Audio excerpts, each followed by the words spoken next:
8월 9일 성령 강림 후 제10주 주일을 위한 말씀 나눔을 시작하겠습니다. 오늘은 열왕기상 19장 9절부터 13절 말씀을 가지고 바람, 지진, 불, 음성이라는 제목으로 말씀을 나누겠습니다. 2020년 표어는 새로운 경험, 행동 강령은 더 나은 본향을 향해 가는 나그네입니다. 2020년 기도문을 따라해 주시기 바랍니다. 우리를 새롭게 하시는 하나님을 찬양합니다. 우리가 경험하는 모든 일들이 주님의 계획과 섭리 안에 있음을 고백합니다.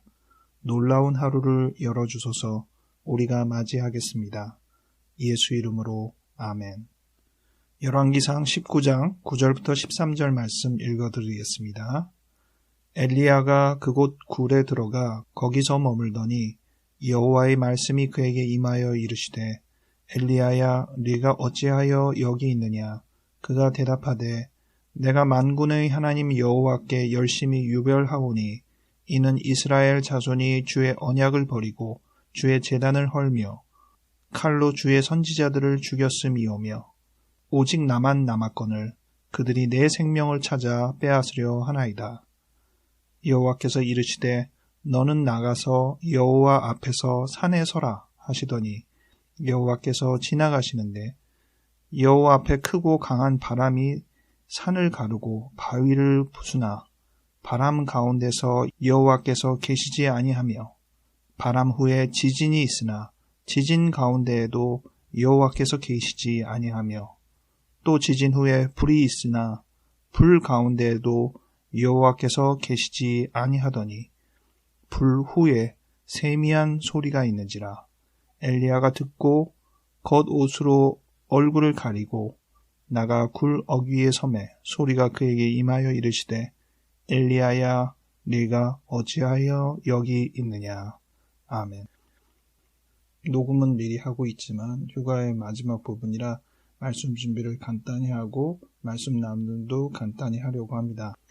이번 주에 일이 좀 많았죠. 비도 너무 많이 와서 물난리가 심했고 기억할 만한 사건 중에 하나는 레바논 베이루트에서 폭파 사고가 있어서 상당한 인명피해를 냈습니다. 우리나라에서도 가스 폭발 사고가 몇 번 있었죠. 서울 시내에서 한 번 있었을 때는 제가 근처로 차를 타고 지나가는 도중이어서 불기둥을 정말 아주 가까이서 보았던 기억이 납니다.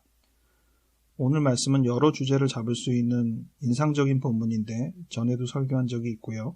오늘은 이 본문 중에서 하나님께서 굴에서 나오라 하신 후에 지나가신 다음에 나타난 여러 가지 특별한 특성들 그리고 그 점들이 갖는 의미에 대해서 잠시 생각해 보려고 합니다. 엘리야는 하나님의 부르심을 입어 로뎀나무 아래에 있다가 40일 주야를 거쳐 하나님이 지정한 호렙산에 도착했고 굴에 들어가 있었습니다. 그런데 하나님께서 음성으로 너가 어찌하여 여기 있느냐라고 물으셨습니다. 이 질문이 좀 의아스럽죠. 왜요? 하나님께서 오라고 그랬으니까 이 자리에 왔지. 이렇게 대답할 수도 있을 법한 이야기이긴 한데 엘리야는 지금 자기의 그 마음 상태를 그대로 표현했습니다. 여호와께서는 이 말씀을 들으신 후에 이제 굴에서 나오라라고 하셨습니다. 근데 굴에서 나오라라고 하면서 지나가셨다고 했으니까 이 음성은 굴 밖에서 들려오는 음성이고 굴 안에 있는 엘리야가 들으면서 굴로 나와라 이렇게까지는 들었다는 거죠. 그런데 여호와께서 지나가시면서 몇 가지 현상들이 벌어졌습니다. 첫 번째는 강한 바람이 불어서 산을 가르고 바위를 부수고 이런 엄청난 바람이 불었습니다. 근데 그 바람 가운데 여호와께서 계시지 않았다라는 표현을 저자가 하고 있습니다. 그 다음에는 지진이 났는데 지진에 대해서는 세부적인 설명은 없었어요. 지진 가운데도 여호와께서 계시지 않고 그 다음에 불이 있었는데 불 가운데도 여호와께서 계시지 않고 불 후에 세미한 소리가 있는데 처음에는 이 세미한 소리가 어떤 소리인지가 정확하지 않은 것으로 묘사됩니다. 그 소리를 엘리야가 듣고 겉옷으로 얼굴을 가리고 나아가 굴 어귀에 섰을 때 소리가 그에게 임하여 이르시되 엘리야야 네가 어찌하여 여기 있느냐라고 했으니 그 세미한 소리가 결과적으로는 굴 밖으로 엘리야를 나오게 하는 소리이고 나왔을 때 분명하게 선명하게 들린 소리는 엘리야 네가 어찌하여 여기 있느냐라는 그 음성이라는 거죠.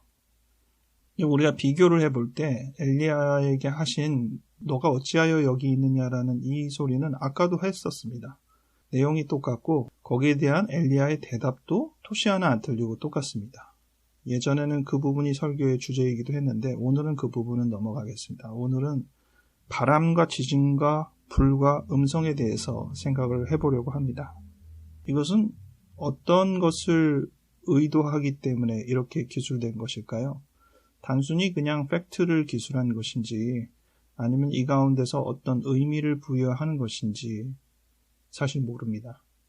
성경을 기록할 당시는 이 엘리야가 호렙산에서 하나님을 만난 사건보다 한참 후일 텐데 저자가 이 내용을 전해 들었을 때 이것은 어떤 의미다라고 같이 전해 들었을지도 모르겠습니다. 그러나 성경 저자는 그 내용을 기술하지는 않았습니다.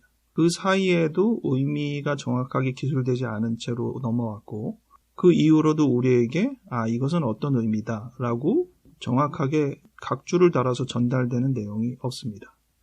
그러니 이 내용에 대해서는 전적으로 추정할 수밖에 없습니다. 해석의 흐름이 끊어졌다라는 표현을 써보겠습니다.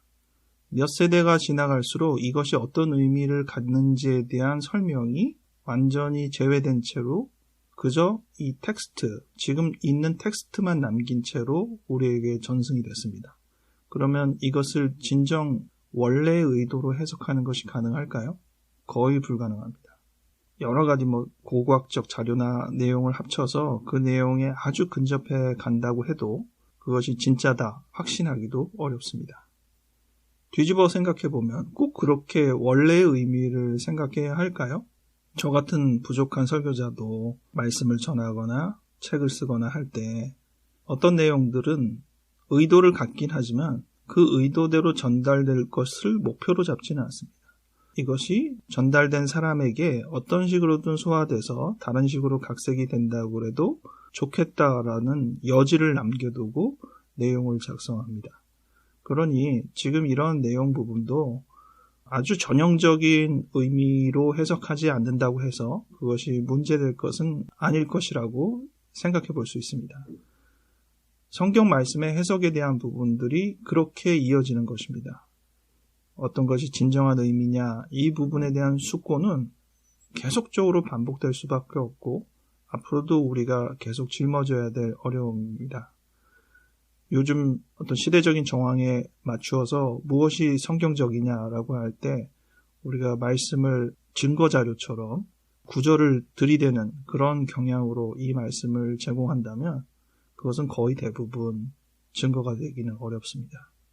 충분한 숙고가 필요하고 그것을 해석하는 우리의 삶의 뒷받침이 필요하다는 그런 생각을 여러분 같이 해주시면 좋겠다는 게 오늘 제가 먼저 드리고 싶은 첫 번째 말씀이고요. 저는 오늘 이 말씀을 또 제 나름의 경험에서 재해석할 때 앞서서 말씀드린 폭발사고를 생각을 했습니다. 최근에 비가 한창 올 때 천둥치고 번개쳤던 그런 경험도 이 내용에 한몫을 했습니다. 아주 가까이서 전달되지 않을 때는 빛이 더 빨리 이동하죠. 그래서 번개가 먼저 번쩍하고 그런데 소리나 그 울림이나 이런 것은 바로 전달이 안 되고 뒤따라오죠. 심지어는 번개랑 소리의 간격을 가지고 이게 어느 정도 멀리서 벌어진 상황이다라는 것을 짐작할 수도 있잖아요. 소리의 속도랑 빛의 속도에 대한 그 편차를 이용하는 것이죠. 오늘 성경 말씀은 순서가 바람과 지진과 불과 음성입니다. 게다가 음성은 아주 세미한 음성이었고요. 처음에 바람과 지진과 불은 아주 강렬한 영향력을 끼치는 것이지만 반면 음성은 매우 세미한, 그런데 하나님은 실제로는 그 음성 가운데 계시기 때문에 대비가 되기도 합니다. 바람과 지진과 불이라는 것이 어떠한 것을 의미하는지, 또 왜 하나님이 지나가는데 뒤따라서 이런 현상이 나타나는지도 하나도 확실한 것은 없습니다. 개인적으로 충분히 상상력을 펼칠 수 있는데 저는 여기서 폭발을 상상력으로 포함시켜 보았습니다. 그랬더니 저에게는 재미있는 특성이 발견이 되었는데 보통의 폭발 사고에서 보여지는 그 순서와 반대라는 것입니다. 바람과 지진과 불이라고 했는데 폭발이 일어나면 불이 먼저 나타납니다. 어느 정도 거리를 두고 있을 때 보는 것은 섬광과 같은 불이 먼저 우리에게 직면하게 되고 조금 지나면 땅이 울립니다. 그리고 계속적으로 지속적으로 나타나는 위협은 바람입니다. 그래서 불과 지진과 바람이라는 순서가 폭파에 의한 뒤따르는 영향력에 훨씬 더 가까운 그러한 상황이라고 보여집니다. 근데 지금 성경은 반대로 적혀 있습니다. 게다가 끝은 세미한 음성이라고 하니까 이 세미한 음성을 다이너마이트 도화선에 불을 붙여서 나는 소리라고도 한번 상상을 해보시면 지직거리는 소리가 있다가 한순간 불이 번쩍이고 땅이 흔들리고 이어서 폭파의 여파가 되는 바람이 온 지역을 휘감는 그러한 부분을 상상할 수 있게 됩니다. 근데 순서는 반대로 되어 있다고 했잖아요. 이때는 우리가 영화나 여러 영상에서 봤던 특수 기법을 활용해 보시면 좋겠습니다. 테이프를 뒤로 감는 겁니다. 처음에는 음성에서 시작해서 불과 지진과 바람으로 이렇게 크게 이어지는 그것을 전체적으로 촬영을 했다 그러면 이제 필름을 거꾸로 돌리는 거죠. 바람이 일어나고 그런데 지진이 그 전에 있고 그 전에 불이 있고 그 전에 음성이 있고 어떻게 보면 시간을 역으로 흘러가는 그런 느낌을 상상해 볼 수 있습니다. 하나님은 지나가신다고 했는데 이러한 자연의 섭리를 완전히 역행하는 엄청난 사건의 역순이 내 눈앞에 펼쳐지고 있는 그런 장면인 것이죠. 저는 이 세미한 음성의 지점이 지금의 역순을 따라서 온 만큼 이제는 또 제대로의 순서대로 이어질 수 있겠다는 생각을 해봤습니다. 엘리야가 이 음성을 듣고 이제 엘리야가 새로운 마음을 가지고 그의 인생을 살아가는 그 이후의 과정은 새로운 폭발이나 다름없기 때문에 불과 지진과 바람의 순서로 또 다른 흐름을 그리지 않을까 이런 생각을 해봅니다.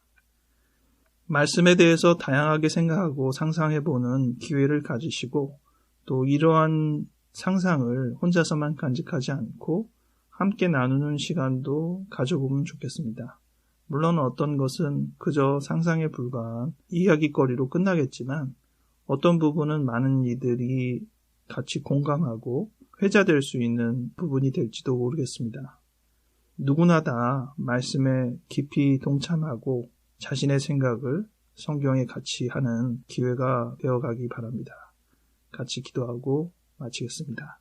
하나님 아버지, 이번 일주일 사이에 벌어진 많은 상황을 통해서 우리의 마음이 착잡합니다. 하나님께서 재난 속에 있는 영혼들을 위로해 주시고 그들의 안전을 지켜주시기를 원합니다.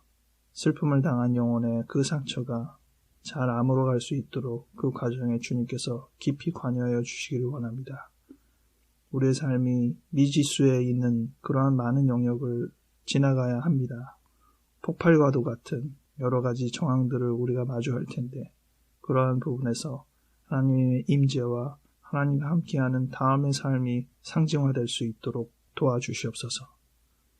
이 모든 말씀 우리를 구원하신 예수 이름으로 아멘.